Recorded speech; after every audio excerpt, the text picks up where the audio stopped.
las inclemencias del temporal que se nos vino encima. Pero ¿por qué no nos acercamos un poquito más? Estamos en familia. Es más, íbamos a hacer un círculo. Si hubiesen llegado 5 personas menos, hubiéramos hecho un círculo. Acérquense más, venga, que hay sitio aquí adelante. Vamos a concluir esta noche con el estudio que estábamos llevando sobre el libro de los Hechos. Y vamos a estudiar el capítulo 27 y el capítulo 28. Capítulo 27 nos narra una preciosa historia en la que nuestro amigo Pablo está inmerso. Y es cómo llega Pablo a Roma. ¿Y ustedes se imaginan semejante travesía como hoy, por ejemplo, esas inclemencias de tempestad, que por lo menos estábamos muchos refugiados en nuestras casas, ¿no? Pero este hombre iba en un barco en medio de alta mar, tremendo, ¿verdad? Si tenías pánico en casa, tú imagínate estos hombres allí. Pero bueno, la cuestión es que viaja Pablo a Roma, porque ahí también Dios quería dar testimonio de Jesús. El énfasis del capítulo 27 es la providencia divina, y para que nos demos cuenta que todo está en control y en las manos de Dios. Lucas, que fue el escritor de este libro, lo narra y hace una narración completa desde que Pablo es arrestado en Jerusalén hasta que llega a Roma, pasando, como les dije antes, por una tremenda circunstancia que es un naufragio. Pero también hay que manifestar varios aspectos aquí de la vida de Pablo, y lo primero en resaltar es el carácter que Pablo tenía. La segunda es la confianza que tenía Pablo en el Señor. La tercera es la actitud de Pablo de pensar siempre en el bien ajeno y no en su propio bien, sobre todo en aquellos tiempos de pruebas difíciles. Pasaron unos días muy tremendos antes de llegar a Roma, pero Pablo interpuso primero la condición física y el resguardar a los compañeros de viaje que la de él mismo, y la sabiduría práctica de Pablo. Eso vamos a estudiar en el capítulo 27. Y en el capítulo 28, el punto principal es sobre el trabajo de Pablo en Roma y las necesidades de predicar el Evangelio en toda circunstancia. Vamos a leer Hechos 27 del 1 al 5, por favor.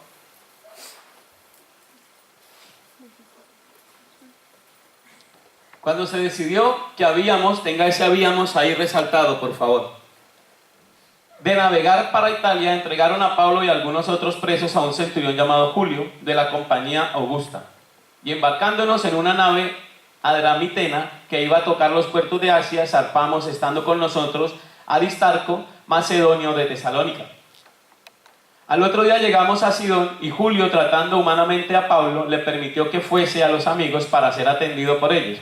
Y haciéndonos a la vela desde allí, navegamos a Sotavento de Chipre, porque los vientos eran contrarios. Habiendo atravesado el mar frente a Sicilia y Panfilia, arribamos a Mira, ciudad de Licia.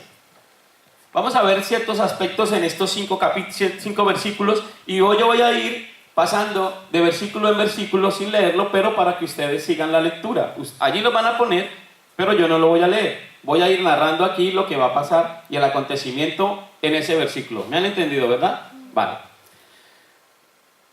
Te dije que subrayaras habíamos, ¿verdad? ¿Por qué dice habíamos? Es un plural, porque Pablo no estaba solo. ¿De quién estaba acompañado Pablo? Correspondientemente por el que escribió el libro, que es Lucas, y dice que por Aristarco, que era en ese momento también un discípulo de Pablo. ¿A quién es entregado Pablo? Pablo es entregado en custodia a Julio. Julio era un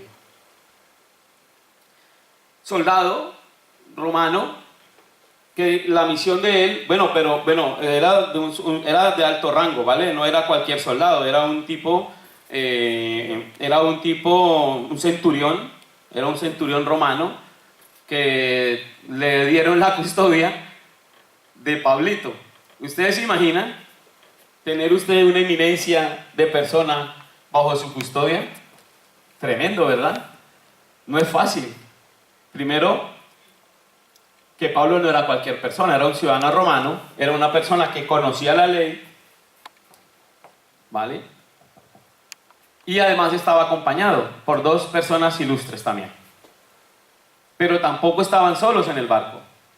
Con Pablo, Lucas y Aristarco viajaban, además de Julio y de toda la guarnición militar que tendría que llevar el barco, 276 personas, dice el versículo 37, que luego ya veremos. Dice que iban en una nave adramitena. Adramitio era un puerto marítimo en la costa de Misia, en la provincia de Asia. Su nombre actual es Edremi.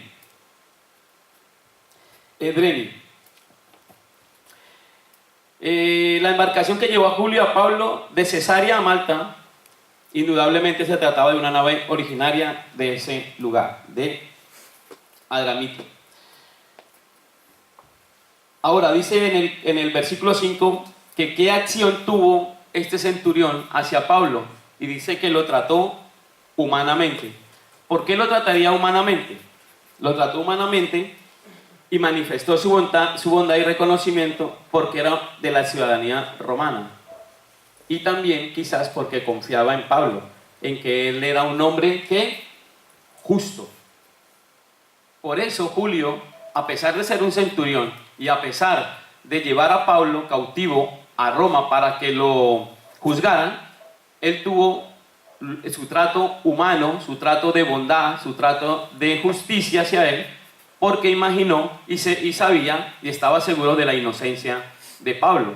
Sabía que Pablo era un hombre que justo. Llegan a Creta. Vamos del 6 al 8, por favor.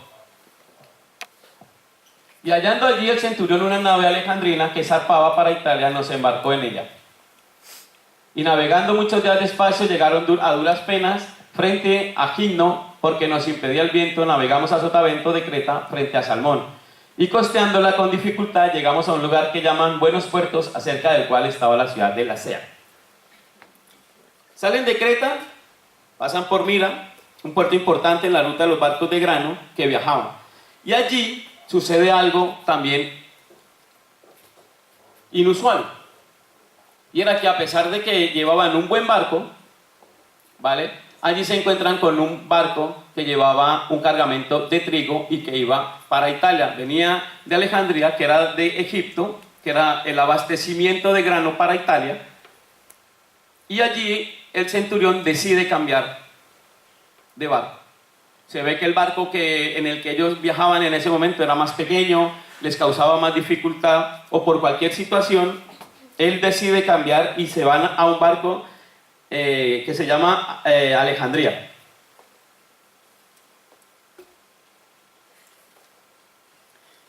Zarpan de Italia con un cargamento de trigo.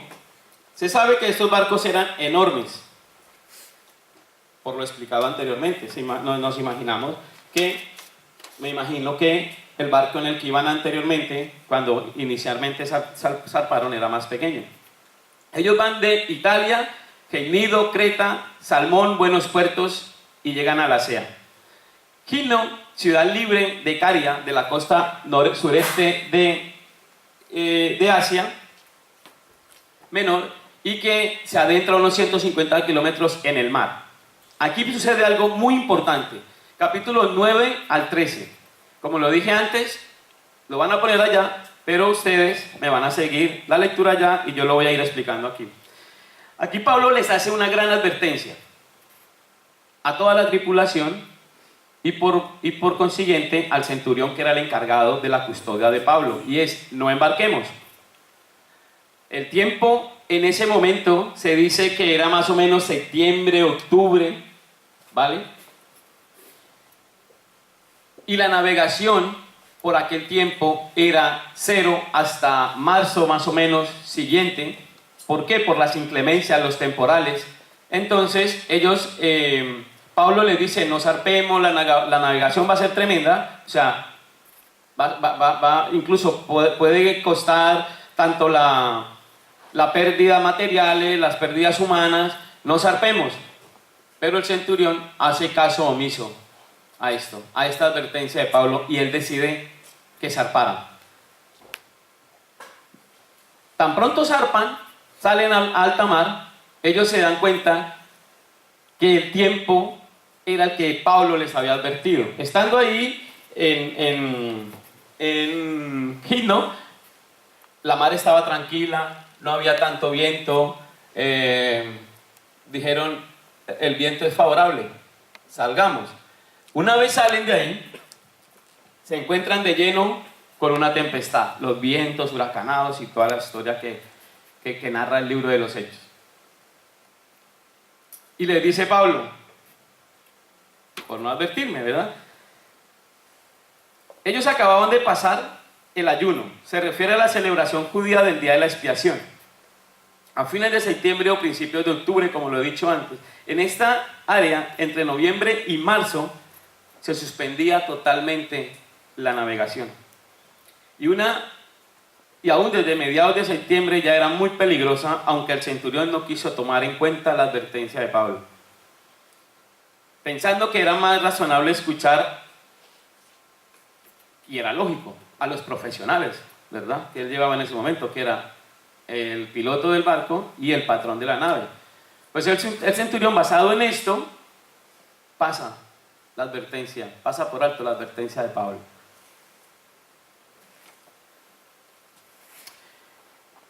Y aquí vamos a hacer un paréntesis, un pequeño. Segundo libro de Corintios 11:25. ¿Por qué creen ustedes que Pablo le hacía esta advertencia al centurión?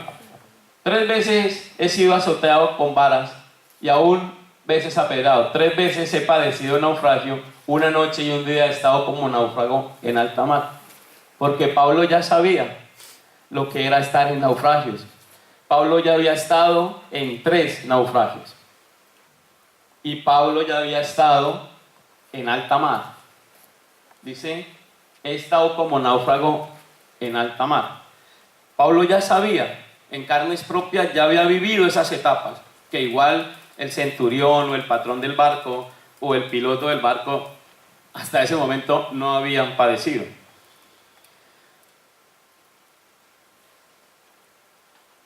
¿Por qué el centurión del barco no tiene en cuenta las advertencias de Pablo? Pues porque se basó en la experiencia del patrón del barco y de la nave, que era súper grande, ¿no?, que era una nave poderosa, y pues en el piloto, que supuestamente tendría que ser una persona experimentada. Versículo 12. Ellos querían invernar en una ciudad, en Fenice. Que Fenice significa palmera. Pero no pudieron quedarse. Entonces llegaron a un puerto que se llama Buenos Puertos. Fenice, palmera, puerto de la costa meridional de Creta, es el único puerto del sur de Creta que puede dar abrigo a las embarcaciones en todas las estancias del año. En todas las estaciones del año, Fenice, era el único puerto que podía albergar la nave del tamaño que ellos llevaban, de la Alejandría. Ningún otro puerto tenía las condiciones, las capacidades para que esta nave llegara allí. Por eso ellos deciden ir a Fenice. 14 al 20, por favor, Nacho. Aquí se encuentran con la tormenta. ¿Qué había animado el piloto a seguir navegando de Creta? Pero enseguida, ¿qué cosa empezó a impedir su viaje? Una tempestad en el mar, un huracán llamado Euroquirón. Era un tifón tremendo. Venía viento del este, viento del norte. Y tienen que soltar el esquife. El esquife es el barco pequeño que llevan los barcos. El bote pequeño que llevan, pues para, en caso de una emergencia, con ese intentar salvarse. Pero toda ayuda en ese momento, ya estaban de llenos en el tifón, estaban metidos ahí en medio de la tempestad. Y dice la palabra que llevaban 14 días, 14 noches metidos en esta tempestad. En aquella época no existían las brújulas ni los sextantes, que es el libro de rutas actual de navegación. En esa época los navegantes se guiaban o por el sol en el día o por las estrellas en la noche.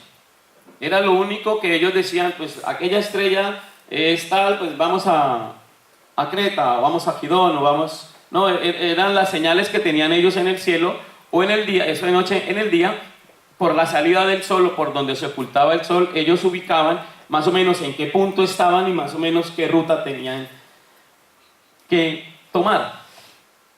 Pero ellos llevaban ahí 14 días en las que no podían ver ni las estrellas para ubicarse, ni el sol. Totalmente desorientados, totalmente perdidos en alta mar y en medio de ese tifón. No podían calcular su posición, no sabían en qué momento estaban, no sabían nada. Lo único que sabían era que en cualquier momento podían encallar. En cualquier momento ellos se podían encontrar con un barco de arena y encallar con el barco ahí. Era lo único que ellos tenían seguro. O incluso estrellarse con algún arrecife oculto. También puede ser que estuvieran ya mojados, adormecidos por el frío, exhaustos y debatidos por el hambre. En verdad ellos habían perdido toda la esperanza de salvarse. Pero del 21 al 26, del versículo 21 al 26 pasa algo asombroso.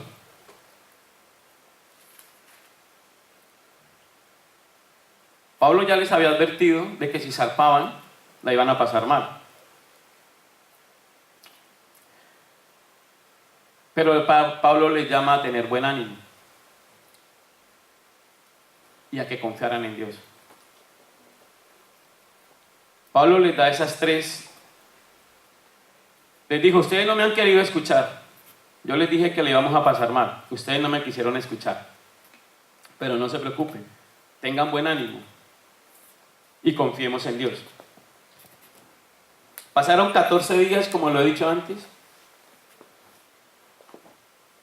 Y al final ellos empiezan a tirar, cuando ya más o menos calcularon, los marineros ya calcularon que estaban cerca de tierra por los días que estaban navegando, por todo lo que habían pasado, dijeron más o menos ya estaremos llegando. Entonces tiraron una sonda y les marcaba 33 metros de profundidad.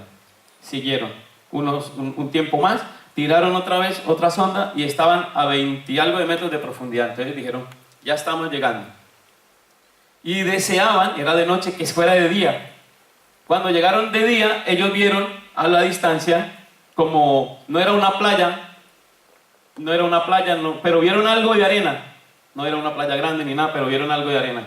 Entonces los guardias dijeron al centurión, si nos estrellamos, tenemos que matar a los presos, porque si no se van a fugar. Pero el Señor le había dado una palabra a Pablo y le dijo, van a ver las pérdidas materiales que van a ver, pero vida humana se va a perder. Pero también los presos dijeron, pues es la hora de fugarnos, vamos a irnos.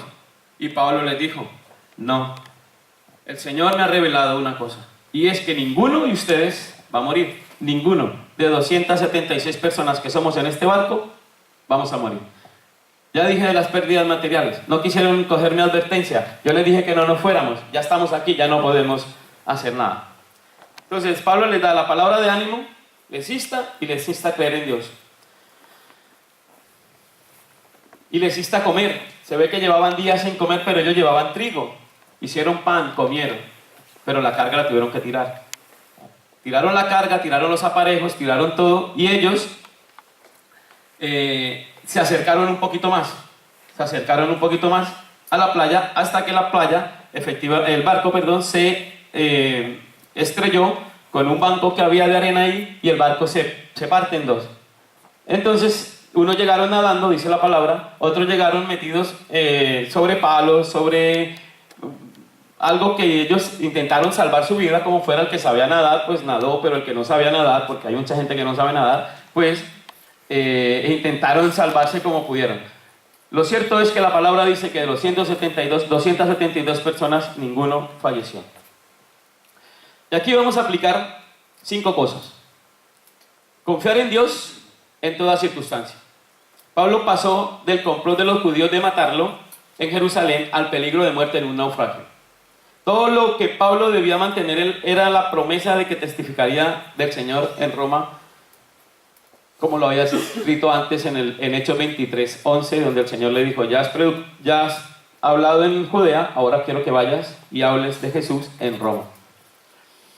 Pasó por el tifón. Casi todos habían perdido la esperanza. Pablo expresó que estuvo confianza en Dios al declarar que ellos no perderían sus vidas, porque Dios lo había dicho. Nosotros también debemos desarrollar la confianza en Dios y recordar que no hay nada que experimentemos que no sea común a otros también, y que Dios nos permitirá que seamos probados más allá de nuestras fuerzas. Animar a otros en todo tiempo. Pablo hizo un gran trabajo y fue un gran ejemplo de animar a los santos y a los incrédulos. Pablo reconocería su condición, pero concentraría su atención en las necesidades de otros. Dar gracias por los alimentos, aún en presencia de los incrédulos, como lo hizo Pablo. Pablo, cuando ya, esto lo narramos en Hechos 27:35, cuando ya ellos están a punto de bajarse del barco, vamos a tomar aliento, vamos a tomar ánimo, vamos a comer.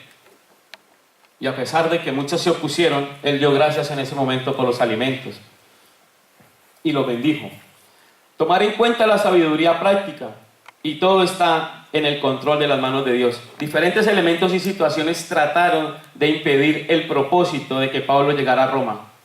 La gente a cargo, que no oyeron el buen consejo de Pablo, la tormenta, los marineros viendo por sus propios intereses, soldados hicieron lo mismo, pero Dios dominó sobre todo y se cumplió la palabra. Y pasamos al último capítulo del libro de los Hechos, capítulo 28. Dice, Hechos 1:8 dice que la palabra del Evangelio se va a llevar hasta lo último de la tierra. Como lo dije antes, en Hechos 11.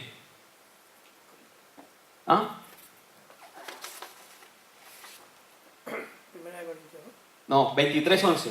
Hechos 23:11 le dijo el Señor a Pablo que fuera de Judea y que fuera a Roma a llevar la palabra. ¿Cuál es la probabilidad de que 276 personas pudieran sufrir un naufragio en un arrecife y que todos llegaran a tierra a salvo? Pero aquel que dio la profecía es el mismo que tiene el poder para dirigir todas las cosas. Jesús ya había mostrado su poder sobre la tormenta tiempo atrás y las otras leyes físicas que gobiernan el mundo. Jesús ya había demostrado cómo había podido parar una tormenta. Tiempo atrás Jesús lo había hecho. Ahora le tocaba a Pablo. Llegaron a una población que se llama Malta. Malta significa refugio.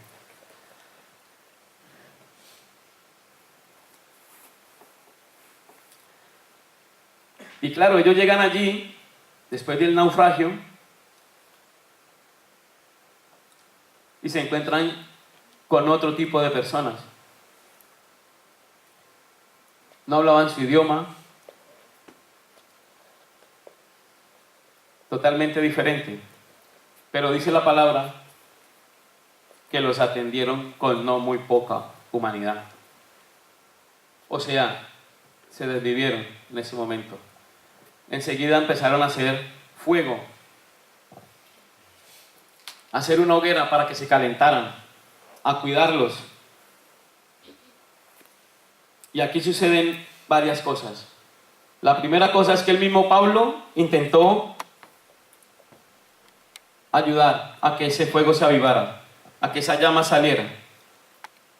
Y justo cuando cogió unas ramas para tirarlas al fuego, se le pega una víbora de la mano, lo dice la palabra. Nacho, vamos en 28, muy bien. Cuando los naturales vieron la víbora colgando de su mano, se decían unos a otros: ciertamente este hombre es homicida, a quien, escapado del mar, la justicia no deja vivir. Y estos dos aspectos son muy importantes en este libro. Ellos esperaban que Pablo empezara a hincharse, que empezara a morirse. Pero Pablo siguió como si nada, como si la víbora no lo hubiera atacado, no lo hubiera mordido. Entonces decían: este hombre, antes decían que era un homicida porque lo mordió la víbora y que ni el naufragio había podido con él. Ahora decían: este hombre es un dios. Claro, ellos estaban expectantes a que Pablo empezara a gesticular lo que hace un hombre cuando una víbora le muerde. Es aterrador. Empieza a tirar babasa por la boca, se empieza a hinchar, las corrientes sanguíneas se empiezan a brotar. Es tremendo.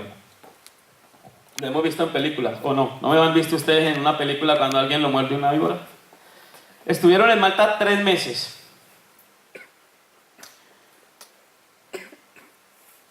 Aquí lo dice: mire, ellos estaban esperando que él se hinchase o cayese muerto. Esto remarca que Pablo fue salvado en forma milagrosa de la mordida de una víbora. La naturaleza seguramente habría visto muchas veces una situación similar. Ellos habrían visto ya tiempo atrás, tiempo antes, a amigos, compañeros de la isla morir a causa de la mordida de víboras. Pero con él fue imposible, o sea, con él no sucedió. Ellos sabían que lo que seguiría es que la persona comenzara a hincharse y luego caería muerto, pero cuando tal cosa no sucedió, pensaron que Pablo era un dios. Primero suponían que Pablo era un homicida porque habiéndose salvado de morir en un naufragio, ahora iba a morir de todas formas, porque la mordedura de una víbora obviamente también lo iba a matar. Y decían que era una justicia providencial que actuaba en los hombres. Pero también, acuérdense que en Marcos, en el libro de Marcos 16, 18, dice que tomarán en las manos serpientes.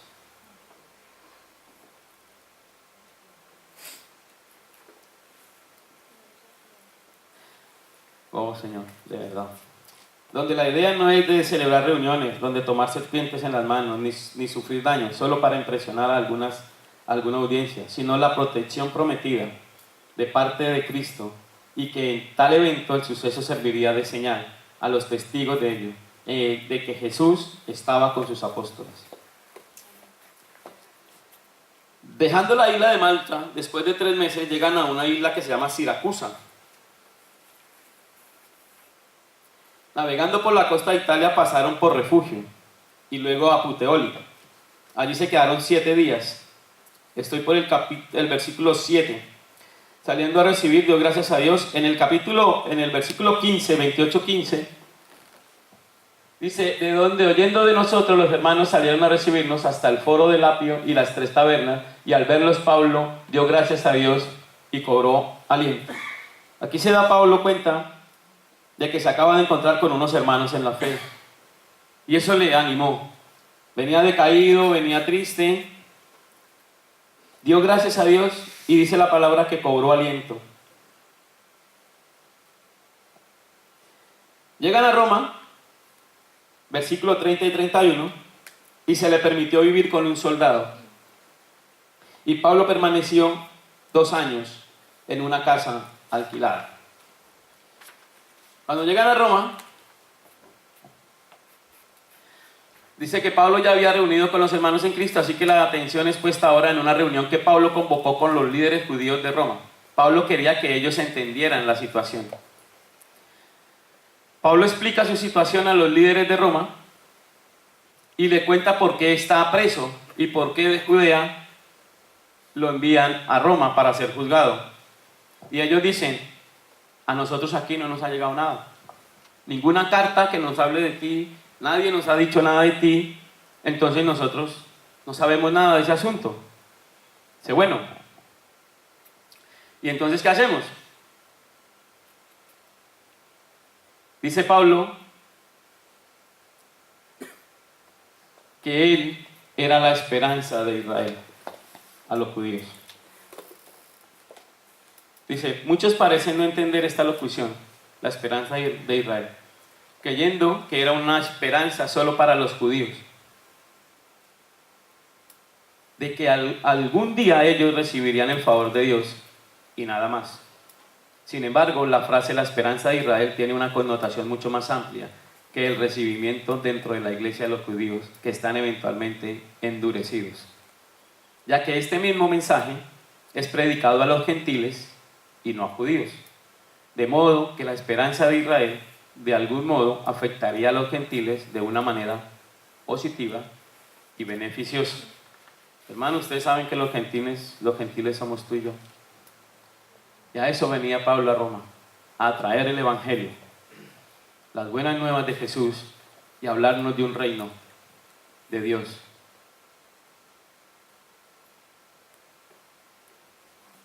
Aplicaciones. Predicar el Evangelio en toda circunstancia, sin importar lo que pasa en su vida. Los primeros pensamientos de Pablo eran sobre predicar el Evangelio. Recién llegado a Roma, convocó a los judíos para poder enseñarles.